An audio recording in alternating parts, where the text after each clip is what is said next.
Y do they choose us?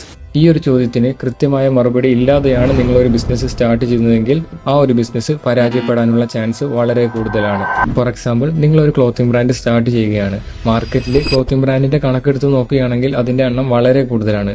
So ഇത്രയും choices മാർക്കറ്റിൽ available ആയിരിക്കുമ്പോൾ എന്തിന് ഒരു കസ്റ്റമർ ഈ ചോയ്സസ് എല്ലാം വേണ്ടെന്ന് വെച്ച് നിങ്ങളുടെ ബ്രാൻഡ് ചൂസ് ചെയ്യണം? അവിടെ നിങ്ങളുടെ ബ്രാൻഡിന് എന്ത് യൂണീക്ക്നെസ് ആണ് ഉള്ളത്?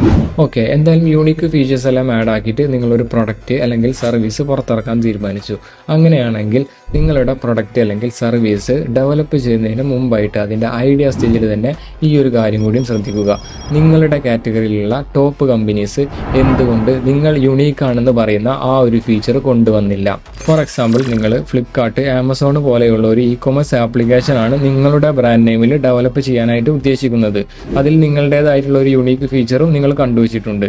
അങ്ങനെയാണെങ്കിൽ എന്തുകൊണ്ട് ആ ഒരു ഫീച്ചർ ഒരു വലിയ ടീം തന്നെയുള്ള ഫ്ലിപ്കാർട്ട്, ആമസോൺ പോലെയുള്ള കമ്പനിക്ക് കൊണ്ടുവരാൻ പറ്റിയില്ല?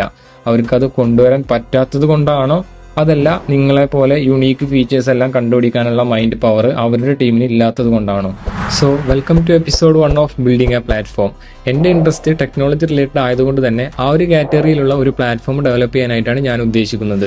സ്റ്റാർട്ടിങ് ആയതുകൊണ്ട് തന്നെ ആ ഒരു പ്ലാറ്റ്ഫോം ഞാൻ വെബ്സൈറ്റ് ആയിട്ട് ഡെവലപ്പ് ചെയ്യാൻ തന്നെ തീരുമാനിച്ചു.